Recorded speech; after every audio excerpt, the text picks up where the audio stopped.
Hi guys and welcome back to the Mighty Blues. My name is of course Cameron and welcome back today to another live stream. It is Tuesday, I hope you all are doing well.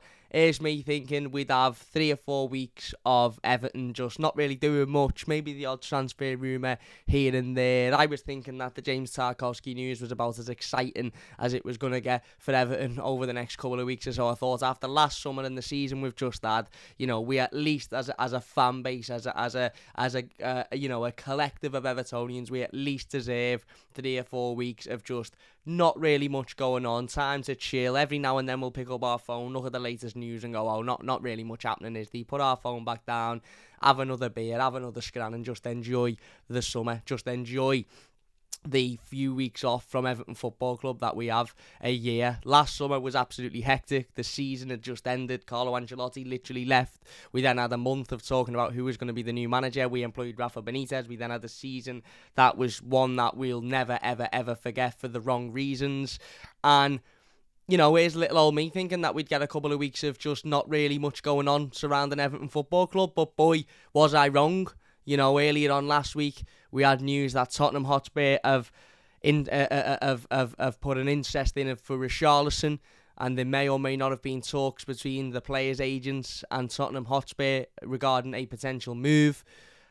I thought, okay, Tottenham, Champions League football, Antonio Conte interested in Richarlison. Richarlison potentially wants Champions League football.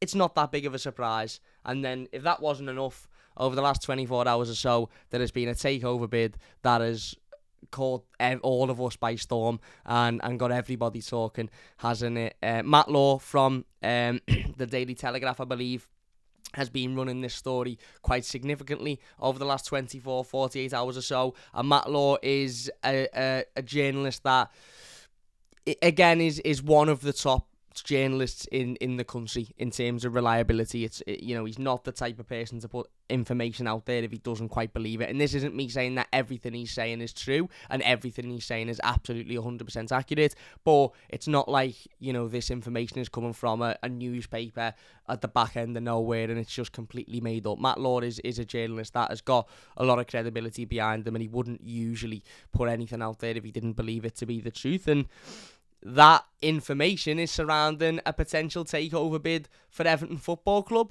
And the latest in this saga, I suppose, we'll talk about the latest and then we'll talk a little bit about where this has come from, because it seems like 48 hours ago we were all, looking at Farhad Moshiri's message that he'd given to us Evertonians and analysing it and talking about, the positives and the negatives, etc. And all of a sudden now, Farhad Moshiri mightn't even be here within the next couple of months. So the latest from Matt Law is that Peter Kenyon's Consortium has secured an exclusivity agreement for talks aimed at securing a deal to buy Everton Football Club. Matt Law also said that sources believe that if a deal is agreed, Everton will be sold for more than £500 million.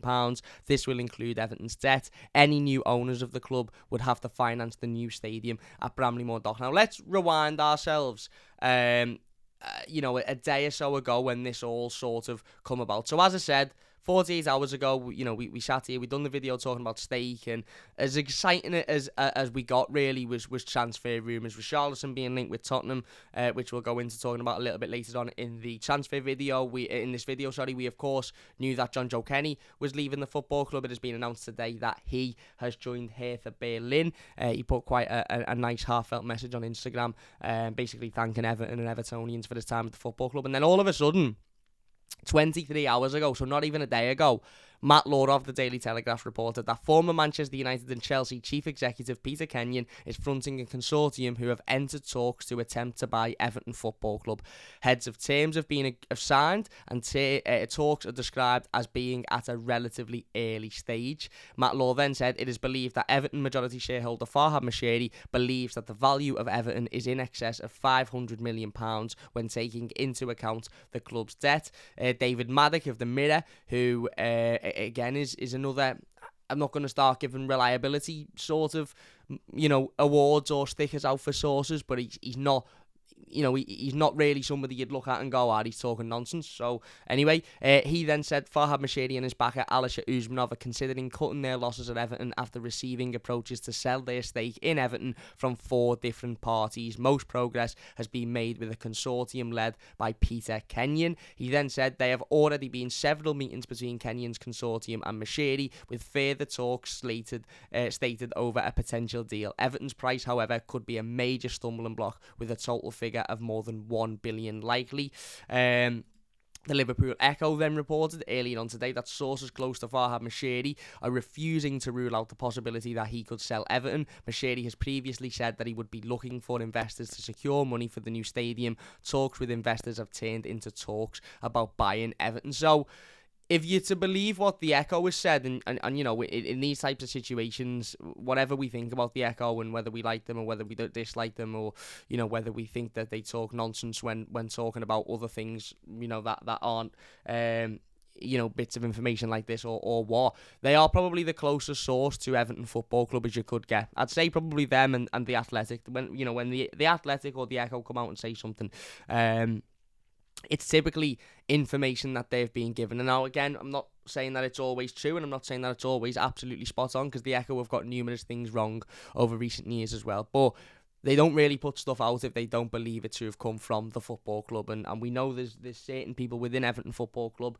that have got a lot of power, that have close relations with the Echo.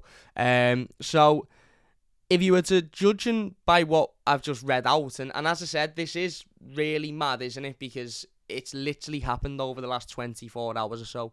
When we sat here yesterday and we talked about the stake deal, we only really were thinking about Richarlison and whether or not he'd move on, whether he'd go to Spurs, and the latest on that. And had I have been sitting here, and I actually remember when I read this news about Peter Kenyon and this consortium being interested in buying Everton, it was just as I'd finished the live stream, and I had a message from Matty saying Moshiri selling up. And I remember thinking, there's not a chance I've just sat and done a half an hour live stream and missed that there's a potential that Everton could be being sold. And I literally went on to Twitter and seen this rumour. So it was literally less than 24 hours ago that this has started. And it does seem to be gathering some momentum and some pace fairly quickly.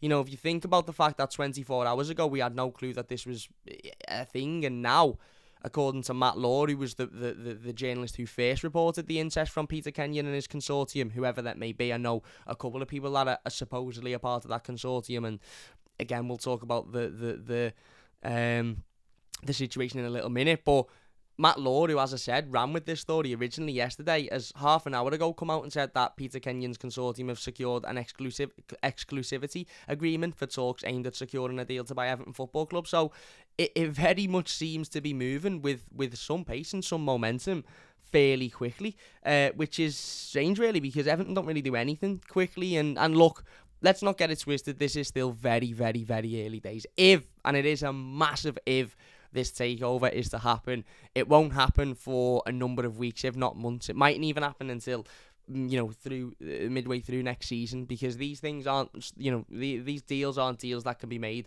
overnight. There's hundreds of millions, potentially even billions of pounds worth of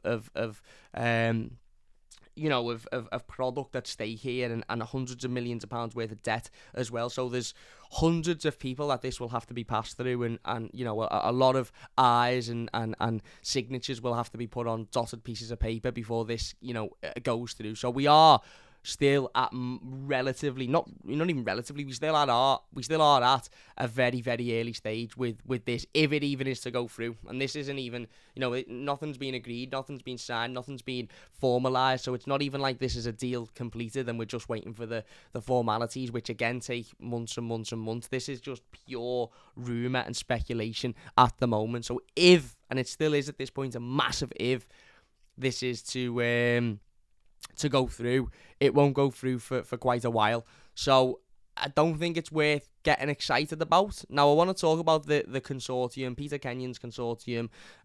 Listen, I'm not going to sit here and claim to know everybody that is within it and claim to know the background of everybody that is within it as well. All I know about Peter Kenyon is that he used to be the chief executive at Chelsea and Manchester United, and he's come out over the last 6 months or so and said some pretty interesting quotes about how to run a football club. Things like, to run a football club, you have to employ people that know what they're doing and then let them do their job. And I think he also said something along the lines of, as a CEO, it's not your job to manage the team, it's your job to, or it's not your job to pick the team, it's your job to pick the team that picked the team. So he's basically come out and said the right things, but let's be honest, they all do this.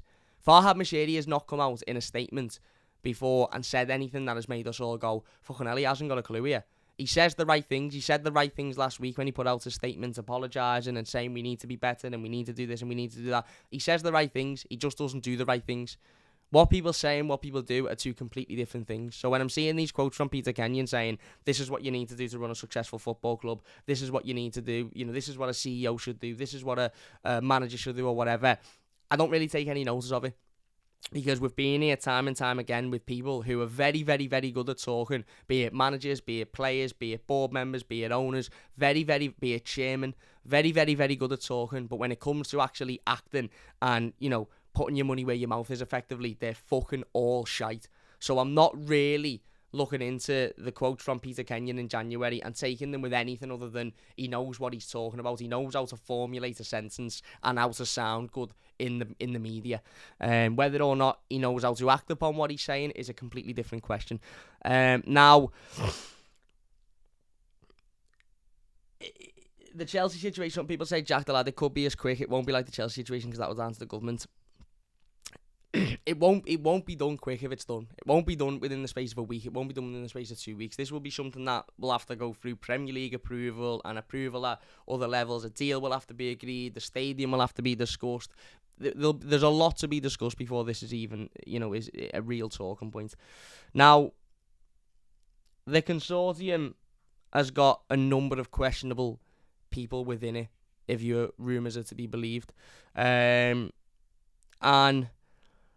I seen a tweet earlier on today, and I thought it was quite interesting and worth talking about. I don't know who it was from. It was something along the lines of Evertonians want a billionaire who's from L4, votes Labour and has supported Everton all his life to run the football club. It's just not realistic. It's not going to happen. And I actually thought it was quite an interesting tweet because whilst I would love a billionaire who's from L4, votes Labour and supported Everton all his life to buy Everton Football Club, that's right, that's not going to happen. Football clubs in this day and age, let's be honest, are owned by not very nice people. Can anybody name me a top football club on this planet that is owned by somebody that you would consider a nice person? Billionaires aren't nice people. The reason they've got the money that they've got is because the majority of them are bad dickheads. And morally, they do things that are just off the scale. Look at Newcastle's owners, for example. Let's not forget that the scummy six tried to run away and ruin football less than a year ago. It seems to have all been forgotten now because, the Premier League and certain media outlets and television companies want you to forget about it because, they love those clubs. But, these are the same owners that tried to run away and selfishly ruin football.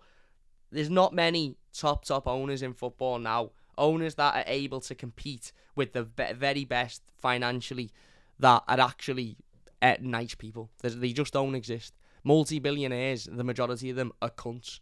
It's as simple as that. I'll probably get taken down for saying that word and I'll probably get demonetised, but there you go. It's the truth. It's the absolute truth. And there is a couple of people in this consortium, or certainly rumoured to be in this consortium, that are also seemingly not very nice people and have links with not very nice people around the world. Obviously, links that are not involving football, links that are separate to football. Now, I don't think it's a case of Evertonians wanting a billionaire from L4 who loves the football club and has supported us all his life to take us over. I think it's more of a case of Evertonians wanting the right people to take us over and not people that go against the models and the what the identity of what Everton Football Club is, or certainly should be. And I know a lot of people say, oh, we need to get rid of the People's Club and this, that and the other, and that name and all of this sort of stuff. But it's important that Everton and Farhad Moshiri and Bill Kenwright, because he's still at the football club, do not allow somebody that goes against the models of the club and the city of Liverpool as well in to buy the football club. But as I said, it's very, very difficult, because if Everton are wanting somebody to come in with £1 billion, which is a ridiculous amount of money, clear all of our debt, be willing to, fund the new stadium, be willing to back the manager significantly, and be willing to do everything it takes to compete with the top clubs in this country and Europe, not many of those people are going to be nice people morally. It's as simple as that, because very few of them exist. My biggest worry with any sort of takeover, whether it's a consortium full of knobheads or whether it's a consortium full of the nicest people you'll ever meet in your life, my biggest worry is, can we get a consortium full of people that understand football? And that's not me saying sell your soul and go out and bring anybody into the football club as long as they understand football. Obviously, there's models there, and we don't want absolute extremists coming in and running our football club. But we also can't have people coming in and running the club who haven't got a clue what they're doing. And this is why I'm staying very, very calm about this situation, and I'm not getting too excited about it, because firstly, it's very, very, very early days. As I said, it's only been 24 hours since these talks began, or since since the rumour was reported about the talks beginning. But secondly, I was 16, 17 years old when Farhad Moshiri took over Everton Football Club. I strictly remember sitting there the day it was announced and thinking, we're winning the Premier League in the next 5 years. We're winning, we're competing in the Champions League every year. We're going to do this, we're going to do that, we're going to do the other. And yes, that might have been naive of me as a young child to believe that. But the reality is, there was a lot of Evertonians at that time who thought, this is it for us. Because at that time, it was only really Manchester City and Chelsea who were at that level. It wasn't Aston Villa weren't there, Newcastle weren't there. There wasn't the funds that are around in football now. It was only really Manchester City and Chelsea that were able to spend at will, and then Everton come in and it'd been like, well, Everton are willing to, are ready to spend at will now. And we all know how that has worked. Now, let's be honest with ourselves. Barring the new stadium, which is a massive step, and I think if Farhad Moshiri is to sell a football club over the next however many weeks, months, whatever it may be, I think he will leave with a legacy of failure ultimately, because of what we've seen on the pitch and the ultimate regression that we've seen in us as a football team since he's been here. But a legacy of the owner that come in and ultimately was the responsible for Everton having a new stadium. So off the pitch, in terms of the stadium, I think Farhad Moshiri does deserve credit for that. On the pitch, let's be honest, it's been an absolute catastrophic failure. Farhad Moshiri's time at this football club, it has been a catastrophic failure. We've spent a ridiculous amount of money. We're now in a financial situation that is just sickening to think about. We've gone through manager after manager after manager, and we've just had our worst season in a generation, and just about survived relegation on the penultimate day of the season, with a win after being 2-0 down at home. It's been a monumental failure. After us all thinking 5-6 years ago that this was the time that Everton were going to turn up and be absolutely unbeatable, be absolutely unstoppable.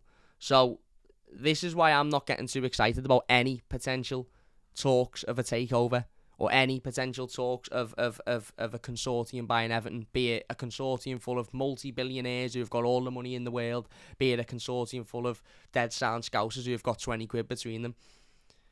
I'm not looking too deep into Peter Kenyon's quote about football, because, as I said, these multi-millionaires,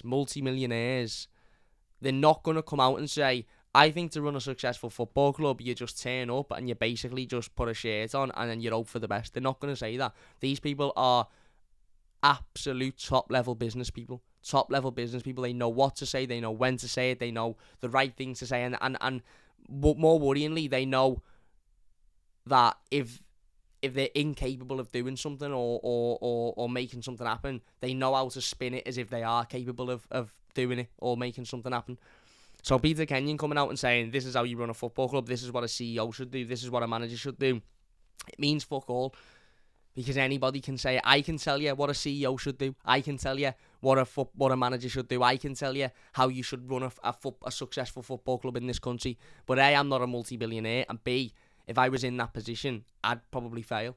Because I can guarantee it's much harder than just, saying this is how it works.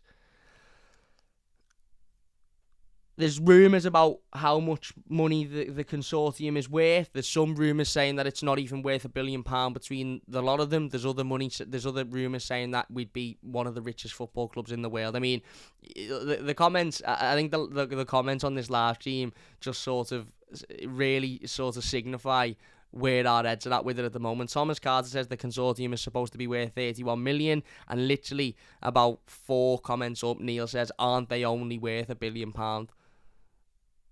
Between all 4, they're worth 80 billion, says Bryn. So that's 3 wildly different figures there. I seen another comment earlier saying they're not even worth £1 billion between them. So the reality is, none of us really know. None of us really know who's in the consortium, and none of us really know how much money they're worth. So what I would say about this is it is extremely early days. I know some people are getting excited about it, and that's fine, because I think this excitement purely comes from the fact that Farhad Moshiri might be selling the football club, and the acknowledgement that Farhad Moshiri's time at the football club has been an absolute resounding failure. So that's fine. I'm not going to sit here and say don't get excited. I'm not going to sit here and say don't be happy. I'm not going to sit here and tell anybody how to feel in any situation. But I'm not getting excited for a couple of reasons. One, because this is very much just a rumour at the moment. And as I said, it's a rumour that 24 hours ago didn't exist. 2, because reading up on some of the things about the people that are supposedly in the consortium hasn't filled me with a lot of confidence about them as people and their what's the word I'm looking for? Their intentions if they were to buy Everton. I'm not quite sure on. And also because the reality of the situation is, as I said, for me, moreover than anything, is that we all got this excited when Farhad Moshiri took over, and we had billions to spend, and we were going to be the best club ever and win everything, and we wasted £500 million on players. The majority of them have left the football club for free. The rest of them we've made fuck all money on. Yes, we've got a new stadium on the horizon, which is great. And you know, again, as I said, I think Moshiri deserves credit for that, because if it wasn't for Farhad Moshiri, we wouldn't have that. But in terms of, you know, listen, football is football. A football club, its first aim and ambition is to be successful at football. We can talk about being a successful business. We can talk about being a successful charity. We can talk about having a brand new stadium. We can talk about having boss kits and boss sponsorship deals. The reality is, none of us cared about that.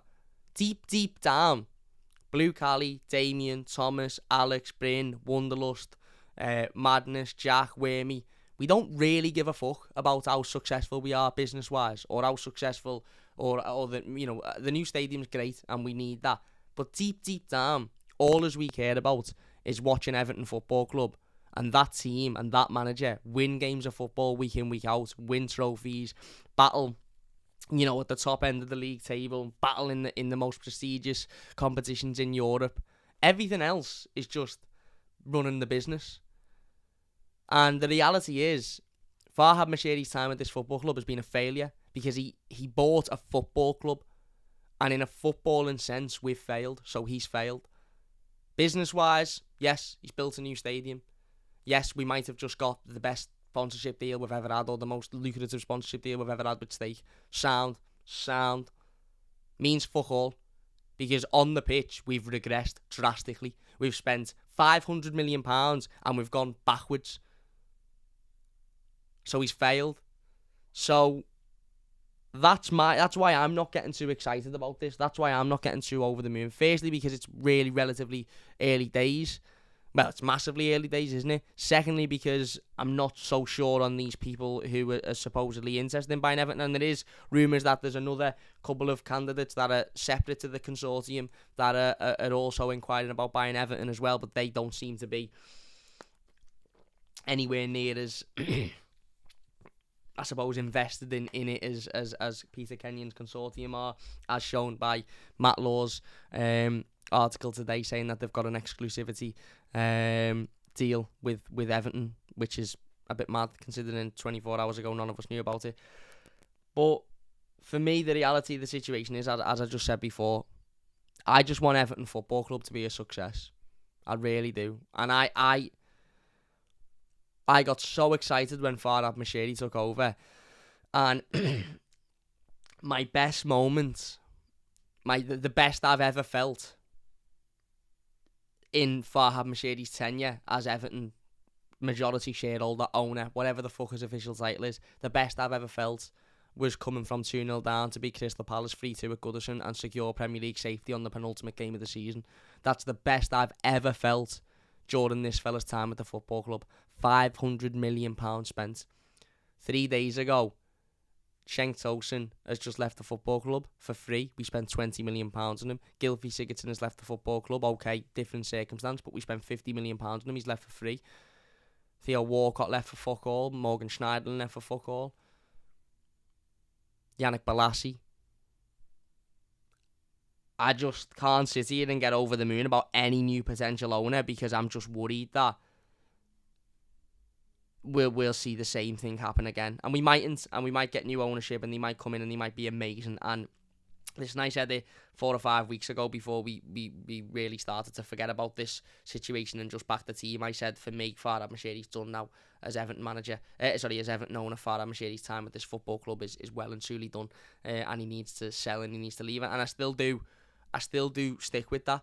And some people would say, well, Cam, if he was to put the right people in place, would you allow him to stay? Well, yeah, Sam, because he's backed us financially and he's never shown any sort of any level of not wanting to back us financially, but I don't think he will ever learn from his mistakes. I really, really, really don't think this fella will ever learn from his mistakes. So in that case, he needs to go. He needs to sell. But he needs to sell to the right people. And is a consortium led by Peter Kenyon with a couple of questionable names in there the right people? I don't know. The reality is Peter Kenyon's and his mates could come in with £600 billion to spend. We can't spend it because of financial fair play. We can't spend it because of the position we've been put in by Farhad Moshiri and Farhad Moshiri's time at this football club. But as I said, I just want Everton to be a success on the pitch, off the pitch. But mainly, let's be honest, we all as we care about as fans is what we're seeing on the pitch, don't we? Let's be honest. We could sit here and the club could come out and say, well, but we're getting boss sponsorship deals and we've got a new stadium on the horizon and we're doing this and we're doing that and we're liked by every football club in the Premier League and we stood up against the Super Six. The reality is we're all still sitting here fucking fuming because we've barely just survived relegation after spending 500 million. Despite the fact we might be doing a load of other things, boss, and we've got a new stadium on the horizon. I look at the stadium updates now, honestly, and this is sad, and I'm going to be 100% honest with you all here. 100% honest with you, every one of you. Full disclosure, every time Everton tweet about the new stadium now, I just sort of look at it and go, yeah, sound.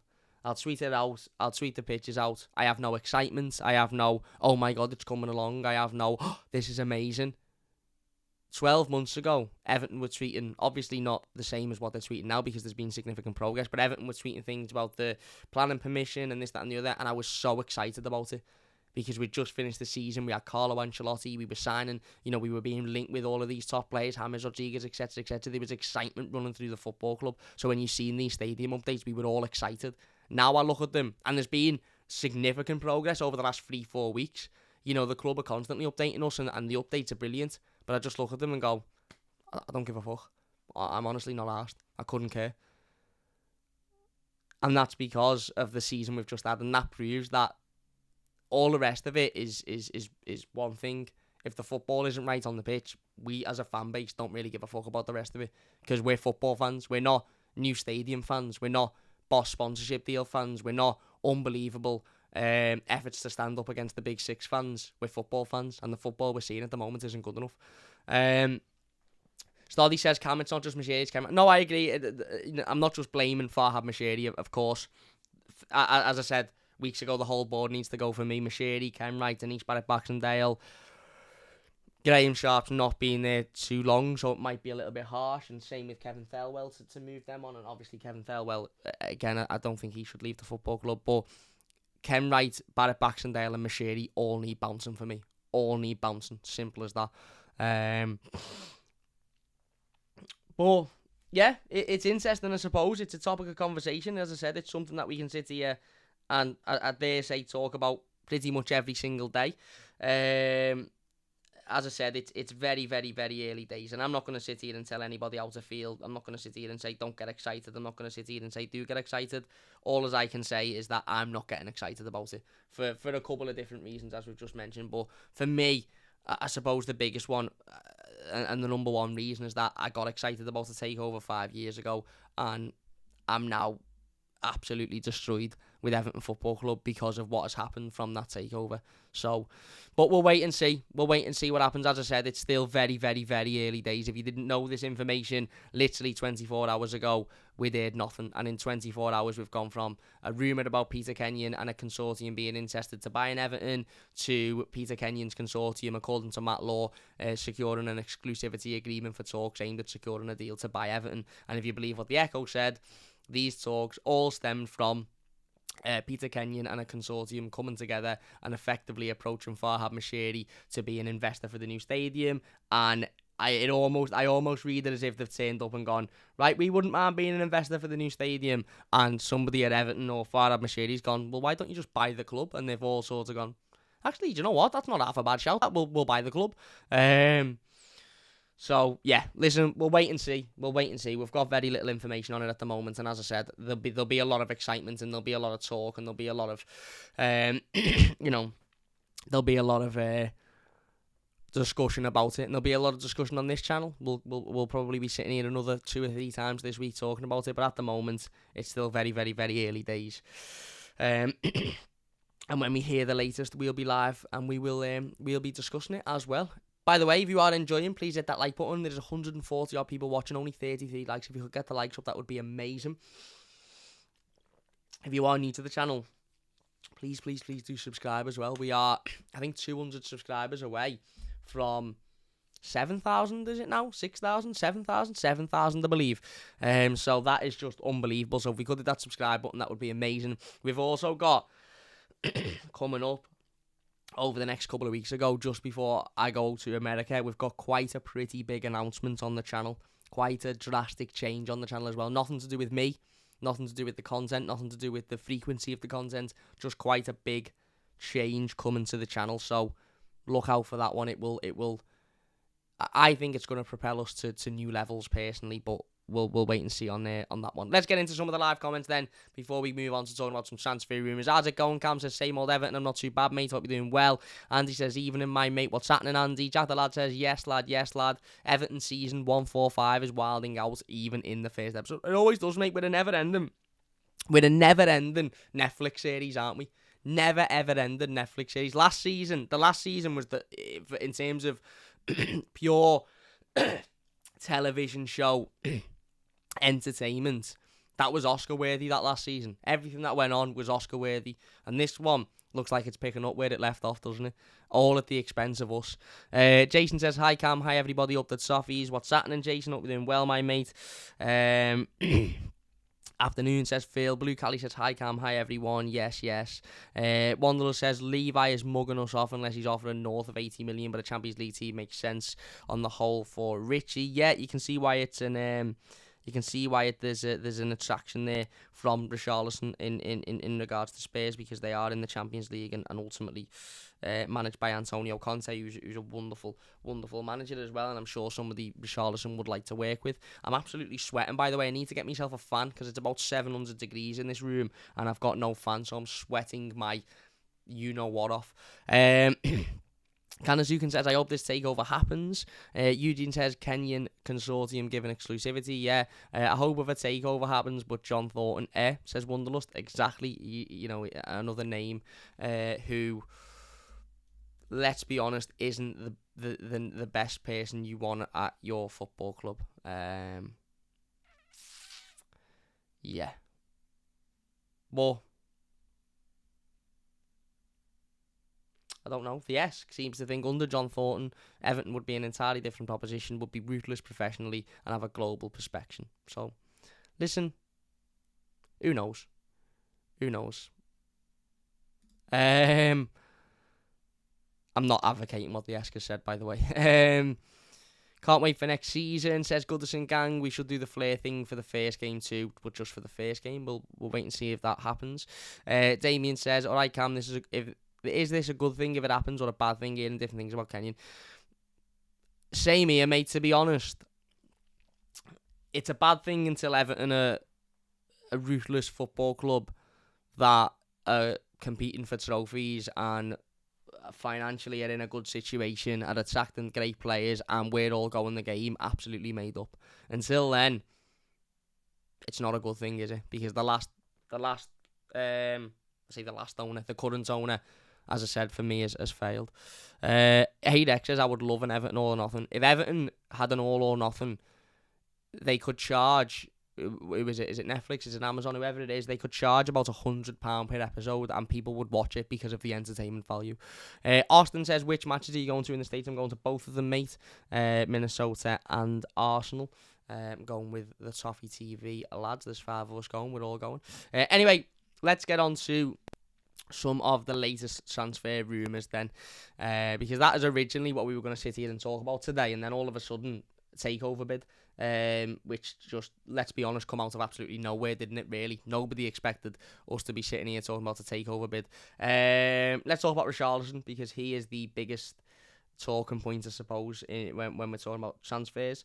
A lot of talk regarding Tottenham Hotspur and Richarlison at the moment. It all sort of started a couple of days ago. Obviously, we had the rumours about Richarlison, and the rumours about him having conversations with his agent about a potential move. We had the press conference where he said, we'll wait and see what happens. Pardon me, hang on. Sore throat.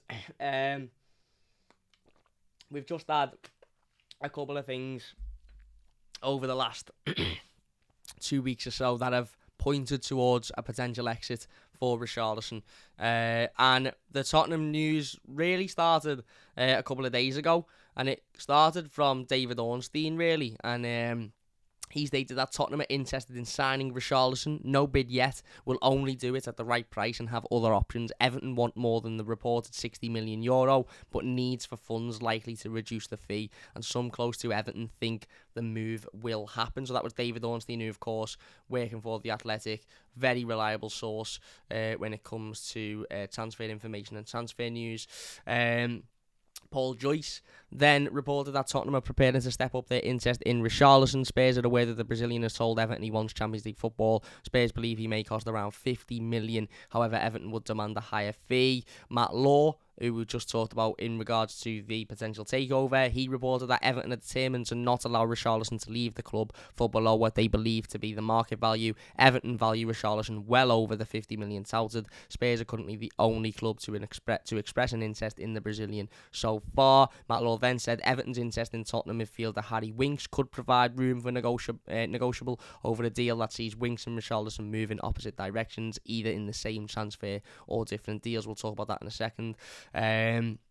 Cy Phillips, who I believe is a Chelsea fan, reported that Tottenham have had a $50 million plus $10 million in add-ons and Lucas Moura bid rejected from Everton for Richarlison. So $50 million up front plus $10 million in add-ons plus Lucas Moura rejected by Everton. Chelsea are getting to make contact with Everton over Richarlison. We then heard from Fabrizio Romano that Everton want offers for Richarlison to start at around 70 to 75 million euros, and so far they have received They have not received an offer at this level. And the latest on it was from Matt Law last night, and he said that Tottenham are said to be ready to offer Harry Winks and Lucas Moura to Everton in an offer to sign Richarlison. Everton currently value Richarlison well over £50 million. Now, I think that the interesting thing about the Richarlison situation to remember is that I believe anything over 45 million, and we have to give 10% to Watford.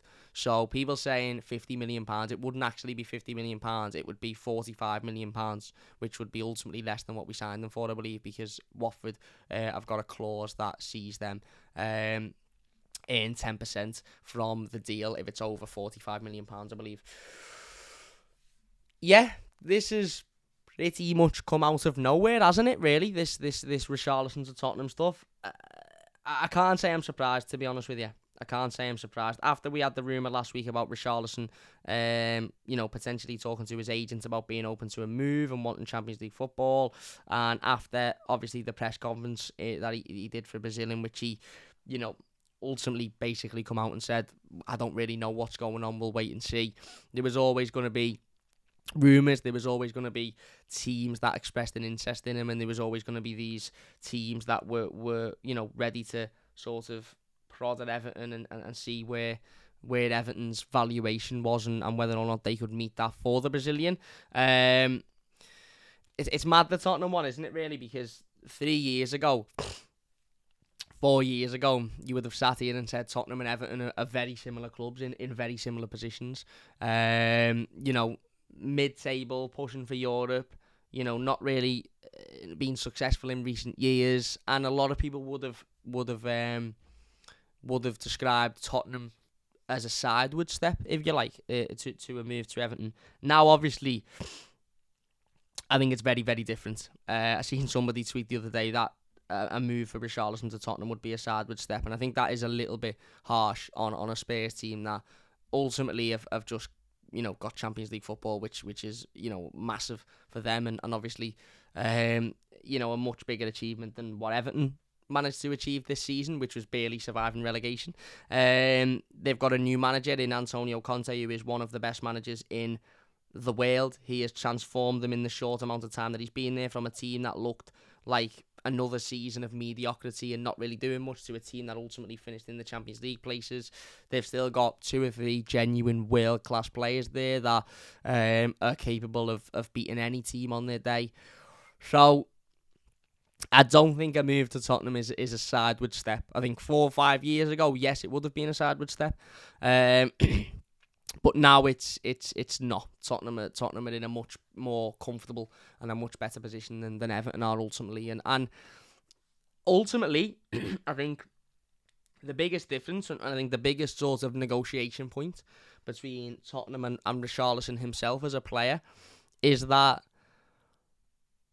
they've got Champions League football. And that is something that Everton factually can't compete with. Everton haven't even got European football. Everton didn't even compete for Europe. Everton didn't even compete for mid-table last season. But Tottenham have got Champions League football, and Richarlison has expressed a number of times in recent years that playing in the Champions League and playing at that level is where he ultimately wants to be. Yes, he said he wants to be there with Everton, but let's not forget, with the Richarlison situation, I'm not shocked by it. I'm upset and I'm devastated, and I don't want him to go. And the day that he does officially leave Everton Football Club, it'll break my heart, and I'm sure it will break everybody's heart. But the reality is, Richarlison stayed at Everton last season because he was told by Rafa Benitez at the time that if he was to stay, the club would allow him to go to the World Cup with Brazil and compete for a gold medal, which he ultimately then won. That's common knowledge. It's common knowledge that Richarlison was effectively told last summer, you do us a favour, we'll do you a favour. You go to the World Cup and miss the entirety of pre-season, which at the time we thought would mean he'd miss a couple of weeks into the season. Obviously he didn't. He come back and he hit the ground running and started the Southampton game, which was great to see, but that could have very well meant that he would have missed the start of the season. We all knew that the agreement was, you give us another season and we'll allow you to do this. Now, if you remember 2 years ago, before Carlo Ancelotti's first full season as Everton manager, so 2 years pretty much now, there was another conversation between Carlo Ancelotti and Richarlison, and I think I remember rightly, Carlo Ancelotti come out in a press conference and said, I've basically said to Richarlison, give me another year. We'll finish in Europe this season. I'm going to sign James Rodriguez. I'm going to sign Alan. I'm going to sign this player. I'm going to sign that player. And we'll be fighting for Europe this season. I think Benitez would have said to him, give me another season. We'll finish in Europe this season. Last season, we just about survived relegation and we needed Richarlison to step up and ultimately be a focal point in that survival. And the season before, we started really, really well and finished 10th. So Richarlison, effectively 3 seasons ago, was already having thoughts about leaving Everton Football Club to go and pursue playing in Europe and to go and pursue, you know, a dream of playing in the Champions League. And he stayed because Carlo made him a promise that we'd finish higher than what we ultimately did. And he stayed last season because the club made him a promise that he could go to the World Cup with Brazil, and probably a promise that we'd be competing for the European places last season. Now, we weren't in either of those seasons. Ultimately, we finished 10th under Carlo, and we finished 17th last season. Sorry, not 17th. We finished 16th last season, which was just, as we all know, terrible. Absolutely terrible. So, Richarlison, now at this point in the summer of 2022, saying, do you know what? This is the time. I need to go now. I want to go. I want to move on. I want to go and play in the Champions League. I want a new challenge. Isn't surprising whatsoever, and it shouldn't really be surprising that he's being linked with another Premier League club. Now, I said a couple of weeks ago, I don't think Richarlison had moved to another Premier League club. I think he likes Everton too much. I think he respects Everton too much. I think he cares about Everton too much. But that was probably a little bit naive of me to say, because the reality of the situation is Tottenham have got no rivalry with Everton. There's no rivalry there between Tottenham and Everton, let's be honest. And Tottenham are a team in the Champions League. So Richarlison's probably looking at it going, this isn't going to be disrespectful to Everton, because they're a team that play in Europe, the complete other end of the country, in London, the complete other end of the country, and there's no rivalry with Everton, and they're in the Champions League. Now, yes, it will be devastating to see Richarlison at Goodison Park twice a season with an opposition kit on.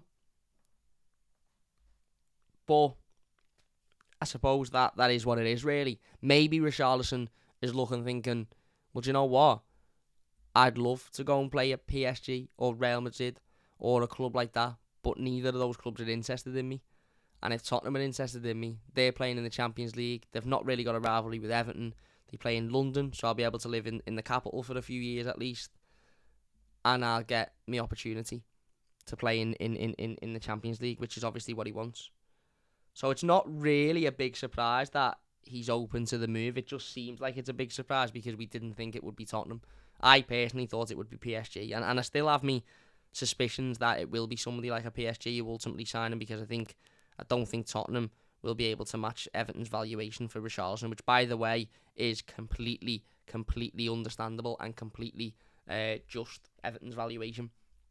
For those idiots who don't understand football and are sitting there saying, wow, Richarlison's not worth 80 million, he's not worth 90 million, what are Everton talking about? Richarlison is one of our only 2 outlets for goals. And the other outlet spent 95% of last season out injured and scored, 4 league goals. Without Richarlison last season, we would be playing in the Championship at the moment. And I think if we're putting ourselves in Richarlison's situation, what we have to look at is Richarlison's got the opportunity to go and play in the Champions League, and if things were a little bit different, he would have been playing Championship football this season had he have stayed at Everton. So, as heartbreaking as it is, and as difficult as it is to read and accept, Tottenham will be an exciting proposition for Richarlison. Now, whether or not this happens is a completely different question, because obviously there'll be a lot of money involved, and Everton will want a lot of money for Richarlison, and Tottenham notoriously don't spend a lot of money. And already by the rumours and by some of the articles that we've just read, it seems like Tottenham aren't particularly willing to spend the money that Everton will want for him, but Everton want that money, rightly so, because A, we're in a shite situation financially, and B, we'd have to spend that money replacing Richarlison, and there's very few players in the world that Everton would be able to attract that could bring what Richarlison brings. Not only his quality, not only his goal scoring, but his desire, his commitment, his fight, his passion, his energy, all of that sort of stuff that sometimes, his personality, all of that sort of stuff that sometimes can go a little bit unnoticed. Now, Tottenham trying to use Harry Winks in a potential deal for Richarlison, I think, is laughable, to be perfectly honest with you. Harry Winks, for me, listen, and this isn't being disrespectful towards him. There might be a Tottenham fan who come here and say, "Oh, he's actually much better than what you're giving him credit for. You know, he's this, he's that, he's the other."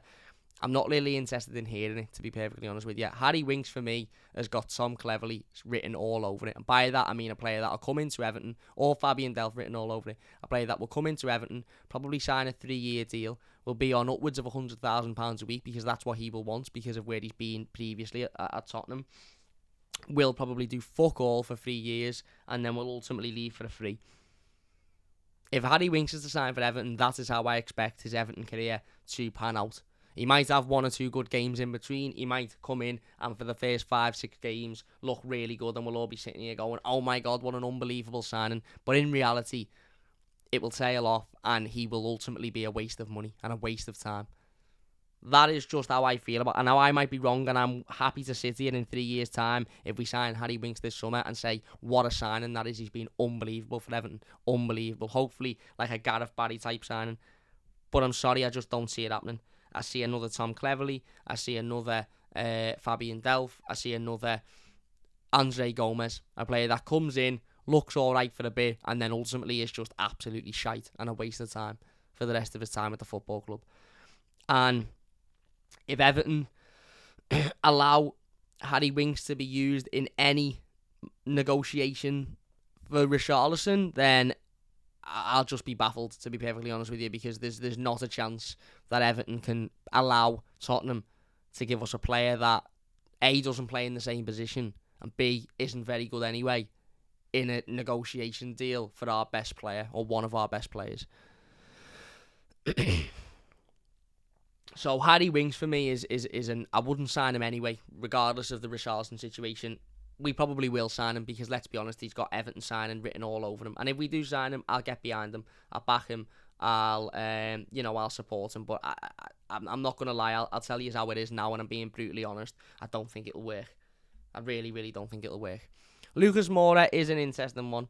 Good goal scorer, works hard, skillful, fast, scores in big games as well. Scored in the Champions League semi-final, I think, for them. Then he scored a hat-trick in that game in the season they finished in the final.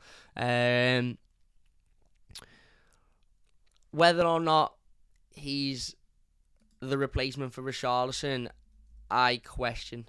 He is 29 years old now, so he's not young. Almost seems like a Bernard-esque signing for me.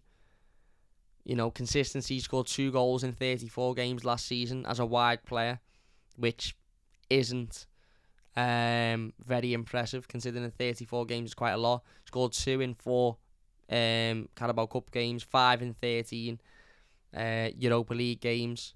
That was the season before. Champions League the season before, he scored 1 goal in 6 games. So his stats aren't amazing. They aren't amazing. Let's have a little look on Transfer Market at his stats from last season. Obviously he joined them from PSG. So yeah, 2 goals, 6 assists last season. The 6 assists is not too bad. That is in 34 games. He totaled 45 games, 6 goals and 8 assists in all competitions last season.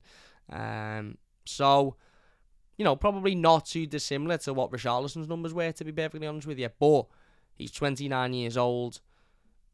Will he bring what Richarlison brings? I don't know. I really, really don't know.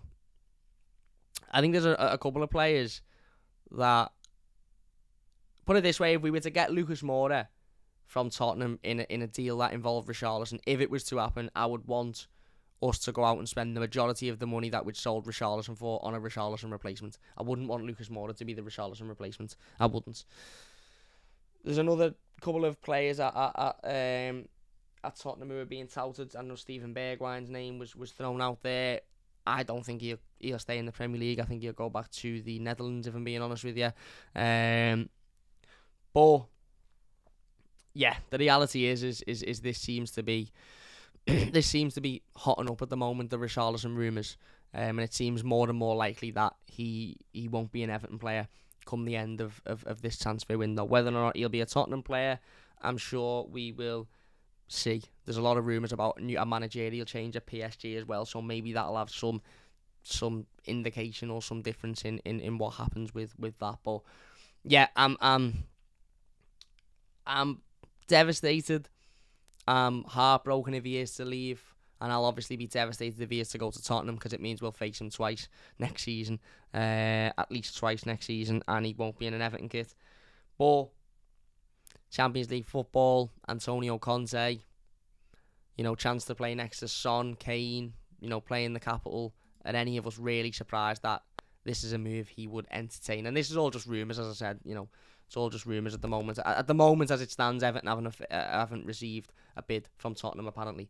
It's just all talk. That was according to Fabrizio Romano yesterday. So, again, very, very, very early days. And Tottenham might look at it and go, we like him, but for the money they want for him, we're going to walk away from it. So, yeah, we'll wait and see. We'll see how this one progresses. As I said, however it progresses, we'll be back with the latest and live information on it as soon as it breaks. So, join us for that. If you're new, by the way, 200 people watching. If you could hit that like button, it would mean a massive, massive amount to me. If you are new to the channel, don't forget to subscribe as well. We're flying towards 7,000 subscribers now, so if you could subscribe, it would be a great deal. Gene says, would you take both Bale and Eriksen? I'd take Eriksen. I wouldn't take Gareth Bale, but Eriksen has been... Manchester United have offered Christian Eriksen a contract today, I believe. So I think Christian Eriksen to Manchester United is a deal that I could see happening, if we're being perfectly honest. I want to talk about one more transfer rumour before we go. Obviously, as we've just said, John Joe Kenny has completed his move to Hertha Berlin, so best of luck to John Joe. There was a rumour in the Sunday People on Sunday, saying that Benfica and Porto are both interested in Andre Gomez. Frank Lampard is planning an overhaul of the Everton squad this summer to boost funds for a revamp, and Gomez is keen to return to Portugal, which is great for me, absolutely great. He hasn't been good enough for a while. He doesn't do anything. He's ineffective, and if we can sell him and get even 8, 9, 10 million maybe, if we could get double figures, that would be unbelievable. But yeah, for me, get rid, make some money back on him, save on his wages, and just move on. It hasn't worked. Seems like a dead sound fella, not a very good footballer, or not a very effective footballer in the Premier League. Belted haircut though, belted haircut. Yeah, of course, does that bring Jerry back? No, not for me. I love Jerry, don't get me wrong, I absolutely love Jerry, but it didn't work twice. I don't think it'll work a third time. Hopefully Chelsea won 60 plus for Gallagher, says Max. Magic as usual, Cam, no Harry Winks please, says Chris. Thank you very much, my mate. Get Grealish on a free. Who's Grealish? I've never heard of him. June says, do you think Loftus-Cheek would be a better? No, I absolutely don't. He's never fit. Levi wants to cheap fuck Everton over. He cheap fucks everyone over, doesn't he? That's how he does business, Levi. Not Bale, too old and cares more about golf. I'd take Eriksen though. Yeah, me too. All our signings should be under 25. Rebuild with young, hungry energy. Yeah, fair play. Why not? He picked Brentford in the first Premier League team because Manchester United have offered him a deal, and if Manchester United are there and Everton are there, he's going to go to Manchester United, isn't he? Let's be honest. Anyway, look, I think we're going to finish it up there. Then that's pretty much all the information. We've had little rumours here and there about other players, but nothing substantial other than the takeover stuff, which is a bit mad, and the Richarlison stuff, which is a bit mad as well. But anyway, look, massive thank you all for watching. Really, really do appreciate it. If you have enjoyed this one, please do hit that like button. We'll be back over the next couple of days. We are going to do a season review. We still need to do it. I keep meaning to do it, and then all of a sudden we're getting taken over, and one of our best players is going to Tottenham apparently. So yeah, it keeps getting pushed back, but we will be doing it this week, so don't forget to look out for that one. Big thanks to everybody for watching in the live comments. I really, really do appreciate it. And if you're watching the YouTube video, leave your thoughts down below on everything we've spoke about, and let me know what you think on it as well. But anyway, big thank you all for watching. If you have enjoyed it, please do subscribe. Don't forget to like the video as well. That would mean a massive amount to me. And yeah, we'll see what happens with this takeover stuff. As I said, it's still early days, and I'm not getting excited whatsoever. But yeah, we'll see what happens. Big thank you all for watching, and we'll see you soon on the Mighty Blues.